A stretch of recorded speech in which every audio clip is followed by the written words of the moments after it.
né? Porque assim, pessoal, toda tomada de decisão, né, é algo muito louco isso aí.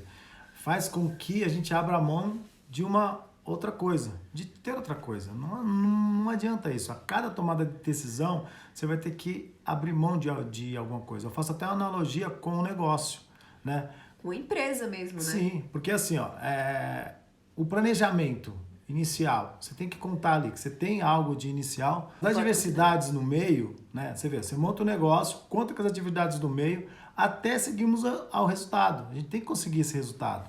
Então, a gravidez, ela segue esse passo. Ela vem ali no início com o planejamento, então ela vem ali com as adversidades do meio, porque durante a gravidez também ela tem lá os enjoos, tal, às vezes passa mal, então você tem que contar que você vai ter isso daí. Pode ser que você não tenha nada, a Rafa quase não teve muita coisa não.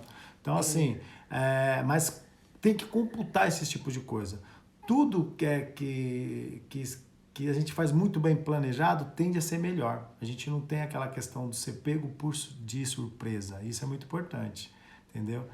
Tá ali uma mensagem aqui que é grande aqui, hein? Então, assim, como era assim, filho, na minha concepção, né? É uma chave que nos faz querer crescer mais e mais, tipo, é como se fosse uma válvula propulsora para mim. É um novo desafio. Então eu tenho até uma amiga que eu falei pra ela tinha 3 filhos, né? Ela é super bacana, tal, bem financeiramente, tal, o marido também, eles são um casal super bacana. E ela falou, vou ter o quarto. Eu falei, nossa, bicho, você vai ter 4 filhos? Ela falou, eu vou. Sabe por quê? Porque eu gosto de ter filhos e eu gosto de criança. Então, se puder, eu vou ter mais um ainda. Então, assim, lá atrás eu não pensava dessa forma. Eu juro que eu não pensava dessa forma. Eu pensava assim, não, eu vou pôr só 2 crianças no mundo, porque o mundo é complicado, mas assim, E não deixa de ser também. mas só que assim, a gente não pode levar o limite do que a gente tem de desejo por causa do que é o externo. O externo ele vai mudar da forma que você mudar no seu interno. Não tem como fazer diferente. Se você viver muito o externo, a sua mente vai ficar perturbada com o que você vê. Mas você pode ter um mundo menos piorado. E você pode sim, eu conheço gente que mora em lugares que são bem legais, que as certas dificuldades não vão existir que existe quando a gente está do outro lado da vida. O outro lado da vida ele é muito árduo mesmo, né? Então por isso que eu falo assim, se você hoje tem a mente de querer criar riquezas, você tem que pensar assim, se eu gosto de criança, eu vou ter mais. Porque você pode criar, e você não delega isso daí para os outros, né? A Liv colocou ali que muita mulher se abdica da própria vida por uma pressão do mundo externo, né?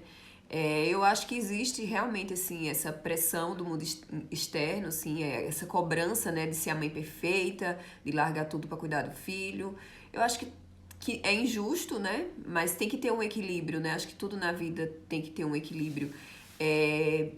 No meu caso, eu, por exemplo, lógico que eu tive a condição de fazer isso, né? Lúcio trabalhava, a gente tava super bem, então assim, eu pude parar tudo que eu tava fazendo pra cuidar do Enzo na época, né?